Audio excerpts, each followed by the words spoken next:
So hello everyone, तुमच्या सर्वांचं पुन्हा एकदा स्वागत करतोय नवीन व्हिडिओमध्ये. बघा, आज मी तुम्हाला अशा 2 गोष्टी सांगेन ना, ज्या तुम्हाला ट्रेडिंगमध्ये ॲज अ सक्सेसफुल ट्रेडर होण्यासाठी खूप जास्त हेल्प करतील. बट त्या 2 गोष्टी कोणत्या तुम्हाला माहिती आहे?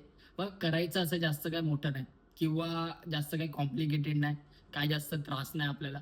बस आपल्याला आपल्या माइंडला कंट्रोल करायचं आहे आणि या 2 गोष्टी तुम्हाला करायच्या आहेत. त्यातली पहिली गोष्ट कोणती आहे माहिती आहे? तर सर्वात पहिले लॉसला ॲक्सेप्ट करणं. बघा, मान्य आहे की लॉसला ॲक्सेप्ट करणं सोपी गोष्ट नाही.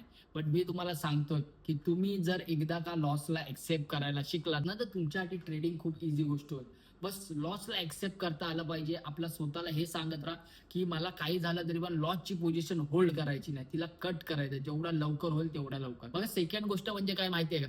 तर तुम्हाला स्वतःला सांगत राहायचं की आपण ज्या फील्डमध्ये काम करतो ती खूप रिस्की फील्ड आहे आणि मी घेणारा प्रत्येक ट्रेड ह्याच्या मागे रिस्क असणार, फक्त ती मला हँडल करायची आहे. तर कशा पद्धतीने? तर ते रिस्क रिवॉर्ड आणि मनी मॅनेजमेंटने. लक्षात ठेवा, 2च गोष्टी आहेत. फर्स्ट ऑफ तुम्हाला लॉस एक्सेप्ट करायचा आहे आणि सेकंड मी घेतलेली रिस्क ही मला रिस्क रिवॉर्ड नुसार आणि मनी मॅनेजमेंट नुसार हँडल करायचं. बस या गोष्टी जर तुम्ही केलात तर तुम्हाला ॲज अ सक्सेसफुल ट्रेडर होण्यापासून कोणीही थांबू शकत नाही. बट जेवढा मी तुम्हाला बोललो तेवढा हे सोपं नाही. बघा, जे मी पहिले शब्द वापरले ना की 2 सोप्या गोष्टी, बघा या 2 सोप्या गोष्टी बोलण्यासाठी खूप जास्त सोप्या आहेत. बट तुम्ही ज्यावेळेस करायला जाल, ज्यावेळेस ऑब्झर्व कराल, ज्यावेळेस त्या गोष्टी माइंडसेटमध्ये बसवाल ना, त्या बसवण्यासाठी जो कालावधी जाईल तो खूप कठीण असेल. बट लक्षात ठेवा, या 2च गोष्टी तुम्हाला चांगल्यापैकी या ट्रेडिंग फील्डमध्ये जिवंत ठेवू शकतात. तर नेहमी लक्षात ठेवा, चांगल्या पद्धतीने ट्रेड करा.